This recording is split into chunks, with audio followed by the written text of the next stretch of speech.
A dysfunctional relationship will convince you that you need to spend your days, weeks, months, and maybe even years, unfortunately years, allowing a person to tear apart at your self-esteem, at your confidence, at your self-image. Maybe you believe you owe it to the person of which you love to be strong enough to love them when they don't even love themselves. But strength is not allowing someone to believe you will always be there, that you will always be that doormat of which they can walk all over. Your backbone is there. You must find it. A dysfunctional relationship will make you believe that you owe it to yourself and to your significant other to be strong enough to endure their pain, their hardship. You will assume their pain, and you will subconsciously become all of what they are. Their strengths will become your insecurities.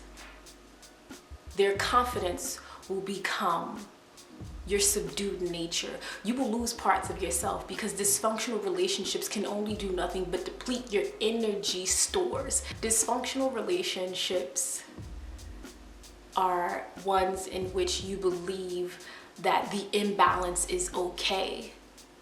It's okay to cry more than you laugh. It's okay to pretend that you're happy when you know you're sad. Dysfunctional relationships will warp your reality. It will warp your perception of reality. It will begin to change who you are as a person, and the things that you loved and the things that you believe you love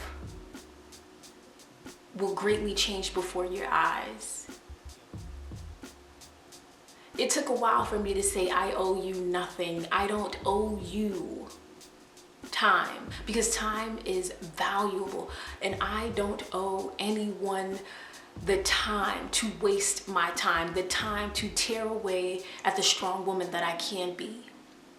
Dysfunctional relationships deprive two people of happiness, and the longer that phase persists, the more you put yourself at risk. Emotionally unhealthy people starve.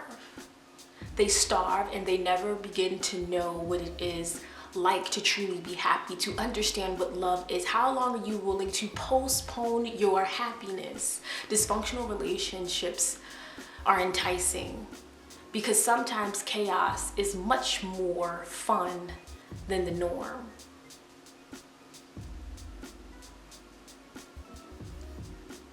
I owe you nothing, not even my happiness, and I won't sacrifice who I am, because the woman that I am supposed to become looks back at me when I stare into the mirror, and she deserves to be free. She deserves to be happy. I owe you nothing. See, it was a thought, but I had to grow to believe it.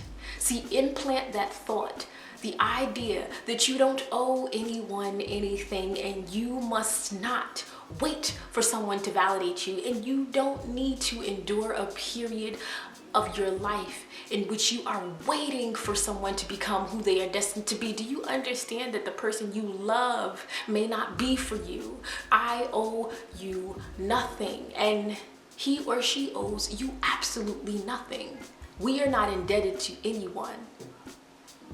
I owe you nothing, and I may love you, but that's as far as it goes. And we may have shared so many memories, but I owe you nothing.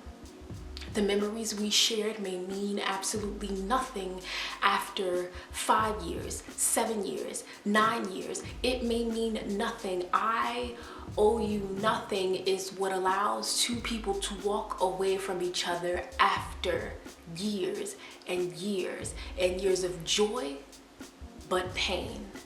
And when the pain far outweighs the joy, that is when you walk, because I owe you nothing.